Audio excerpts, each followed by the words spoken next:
नमस्कार. हिवाळ्यात इडली पीठ फर्मेंट होत नसेल तर ही एक ट्रिक नक्की ट्राय करा. तर व्हिडिओला सुरुवात करूया. डाळ आणि तांदूळ भिजत घातली आहेत. 8 तास ते भिजत घालायचे आहेत आणि मग नंतर त्याला मी आता पाणी काढून टाकलंय तांदळाचं पूर्ण आणि डाळीचं पाणी मात्र थोडं राहू दिलंय. मिक्सरला बारीक करेल तेव्हा थोडंसं पाणी लागतं, तर त्यासाठी मी डाळीचं पाणी पूर्ण फेकलेलं नाहीये, ते आपण यूज करणार आहे. तर इथे मी आधी तांदूळ बारीक करून घेतला आहे आणि मग ही डाळ वाटली आहे. तर ते सगळं आता मी एका स्टीलचा डब्बा वापरते मी, तर त्याच्यात मी ते ठेवते कारण झाकण लावता येतं आणि हवा बंद डब्यात ठेवते मी पीठ. तर आता एक ट्रिक, तर थंडीत मी कसं फर्मेंट करते तर हीच ती ट्रिक आहे, माझ्या बहिणीने सांगितली आहे मला. तर गरम पाणी ठेवलं आहे मी पातेल्यामध्ये आणि त्याच्यात मी इडलीच्या पिठाचं जस्ट आता आपण ग्राइंड केलेलं जे पीठ आहे तर तो डब्बा ठेवला आहे मी त्याच्यामध्ये. आणि तर हा डब्बा जोपर्यंत कोमट पाणी किंवा पूर्णपणे गार होऊ द्यायचं नाही आहे, तर कोमट असतानाच डब्बा बाहेर काढून घ्यायचा आहे. हे बघा, मी हात लावून बघते आता. हे बघा, आणि ही अजून एक ट्रिक आहे माझी की जी चमचा असतो तो मी असं आतमध्ये टाकून ठेवते. हे बघा, कारण इकडे अमेरिकेमध्ये खूप थंडी असते आणि थंडीच्या दिवसामध्ये पॉसिबल नसतं फर्मंट होणं पीठ, तर त्यासाठी मी हे ट्रिक करते. आणि हे बघा, आता मी हा रात्रीचा डब्बा हा मी मायक्रोवेव्हमध्ये ठेवला आहे. तर तुम्ही बघताय मी आधी ऑलरेडी डब्बामध्ये ठेवून दिला आहे आणि मी लाईट्स ऑन केलेलं आहे, तुम्हाला दिसलं असेल. तर हे लाईट मी रात्रभर ऑन ठेवते आणि लाईटच्या हिटने हे बघा, तर हे मॉर्निंग झाली आहे आणि पीठ तयार आहे. हे बघा, एकदम फ्लफी झालेलं आहे. तर आता मी त्याच्या इडल्या बनवते आणि तुम्हाला दाखवते किती स्पंजी झाल्या आहेत. आणि इडली पण रेडी आहे इथे. हे बघा, सो सॉफ्ट अँड स्पंजी झाली आहे इडली. हे बघा, बॅक साईडने पण फ्रंट साईडने पण.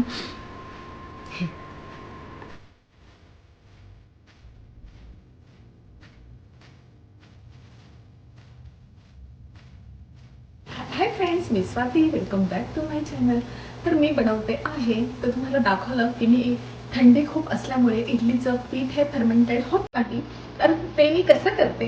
आता मॉर्निंग झाली आहे, तर ब्रेकफास्टला मी इडली, ऑफकोर्स इडली, तर इथे मी बनवली आहे इडली. हे बघा, आणि इकडे मी सांबार करते. छान गरमागरम नाश्ता थंडीमध्ये. तर फोडणी दिली आहे मी सांबारला. तर हे बघा, तर ह्या एका ट्रिकमुळे इडली खूप स्पंजी सॉफ्ट झाली आहे.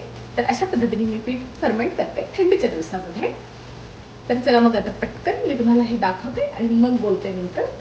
हे Alexa, where is my package? A package for Sunil's order was delivered at 6:50 a.m. to the front door or porch. तर अलेक्साने तर सांगून दिलंय की तुमचं पार्सल आलंय फ्रंट डोअरला आणि तेच मी आता घ्यायला चालले. तर हे बघा, आणि हे पार्सल आहे ते म्हणजे किटल, इलेक्ट्रिक किटल. तर हे बघा, आधी माझं होतं पण ते खराब झालं होतं आणि मग मी गरम पाणी म्हणजे वॉर्म वॉटर मॉर्निंगला पिते मी, आणि डेमध्ये पण मला वाटलं तर मी वॉर्म वॉटर पिते आणि मला खूप म्हणजे सवय झाली आता त्याची. तर फायनली इलेक्ट्रिक किटल आलंय घरी. तेच मी आता टेस्ट करून बघते की चालतंय, वर्क होतंय की नाही ते. तर हे बघा, आता मी इथे मी मुखवास जो असतो म्हणजे बडीशोप, धणा डाळ, ओवा, तर हे सगळं मी एकत्र करून असं भाजून ठेवते संडेला. हे कामं असतात माझे संडेचे. आणि आता मी इथे करायला घेतली आहे लंच, आणि लंचमध्ये मी आज बनवणार आहे चिकन बिर्याणी. तर हे मी होल स्पायसेस घेतले, ऑलरेडी ऑइल टाकलंय आधी. होल स्पायसेस मी आता तडक्याला टाकणार आहे आणि जिरा टाकलाय मी इथे. सो अद्रक लसूण पेस्ट, आणि हो, आधी ओनियन मी दाखवला होता तुम्हाला, तर ओनियन मी तळून घेतलेला आहे, फ्राय करून घेतलाय, तो बाजूला काढून ठेवला आहे. आणि आता मी झाकण ठेवून दिलं आहे. आणि हे बघा, कारण हे झाकण आपण जेव्हा अद्रक लसूण पेस्ट टाकतो तर तेव्हा तेल सगळं उडतं, तर त्याच्यामुळे मी ही ट्रिक वापरते की झाकण ठेवते, म्हणजे ते आपल्या अंगावर पण उडत नाही आणि किचन पण जास्त खराब होत नाही. तर मी इथे टाकली आहे ओनियन, टाकलाय मी, नंतर टर्मरिक, नंतर रेड चिली पावडर, आणि कलर येण्यासाठी मी इथे काश्मीरी रेड चिली पावडर इथे टाकली आहे मी.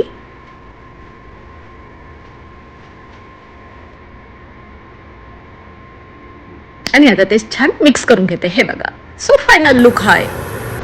तर हे सगळे ओनियन, सगळे स्पायसेस, तर हे सगळं आता छान परतवून झालंय. आणि आता मी टोमॅटो पेस्ट टाकते.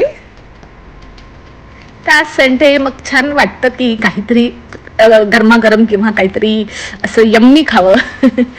तर तीच ही तयारी माझी संडेची. Smell good. तर आता मी झाकण ठेवलंय परत, कारण टोमॅटो तो सॉफ्ट होण्यासाठी झाकण ठेवते मी. आणि मग नंतर दही टाकते मी. तर दही जेवढी तुमची क्वांटिटी असेल त्यानुसार तुम्हाला, कारण टोमॅटो ऑलरेडी टाकलाय त्याच्यामुळे दह्याची क्वांटिटी पण व्यवस्थित टाकायची. आणि फायनली मी कोथिंबीर टाकली आहे इथे. आणि आता मी ते छान परतवून घेईल.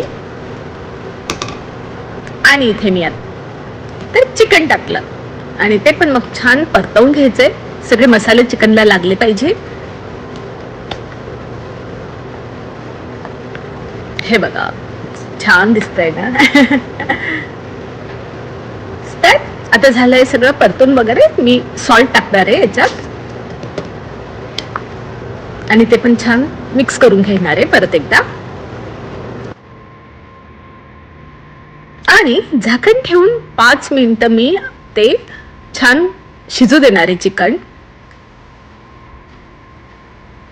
आणि मग नंतर परत एकदा याच्यात मी वॉटर टाकणार आहे. अर्धा ग्लास इनफ होतं. हे बघा, तर ते पण मी एकदा पूर्ण मिक्स करून घेणार आहे.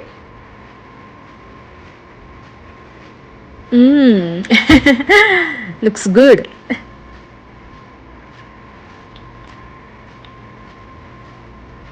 आणि आता परत झाकण ठेवायचंय. परत 5 मिनिटं छान ते कुक करून घ्यायचंय. आणि ही मी टाकली ग्रीन चिली. मी एकच टाकली आहे, तुम्ही 2 किंवा 3 टाकू शकता, कारण मुलांना जास्त तिखट नाही आवडत.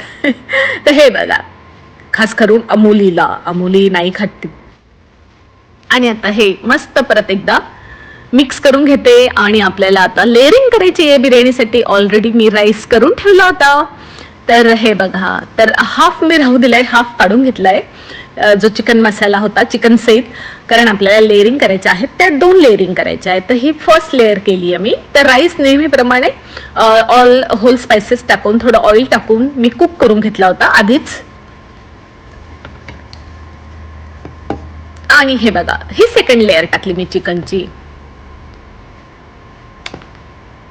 कारण सेकंड लेअर केल्यामुळे पूर्ण तो स्पायसेस असतो तर सगळ्या राईसला छान एका प्रमाणात ते लागतं. तर त्याच्यामुळे मी सहसा 2 लेअरिंगचा करते बिर्याणी केली तर.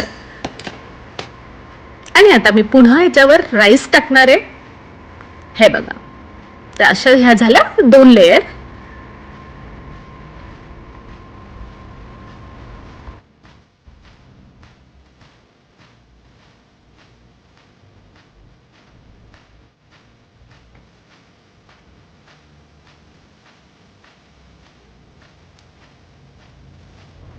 तर लेअर करून झाला आहेत. आता मी फ्राईड ओनियन आहे तर तो टाकणार आहे मी.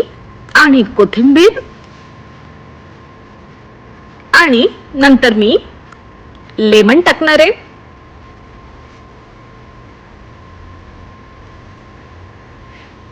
आणि लेमन टाकून झाल्यानंतर 15 ते 20 मिनिटं मी गॅसवर होऊ दिली. आणि बिर्याणी रेडी आहे. तर कशी झाली तुम्हाला मी दाखवते. तर हे बघा, किती राईस असा मोकळा दिसतोय मस्त. आणि बिर्याणी एकदम भारी दिसते. वा. तर तुम्हाला कशी वाटली मला नक्की कमेंट बॉक्समध्ये कमेंट करून सांगते. तर मी घेते बिर्याणीची मजा, तुम्ही पण करून बघा नक्की. तर आज वेदर खूप छान आहे, पण थंडी नेहमीपेक्षा आज कमी आहे. तर आम्ही त्याच्यामुळे बाहेर वॉक करायला निघालो आहे. आणि तर खूप मस्त वाटतंय. तर आत्ता वाजले आहेत दुपारचे 3:30. मजा येते एकदम.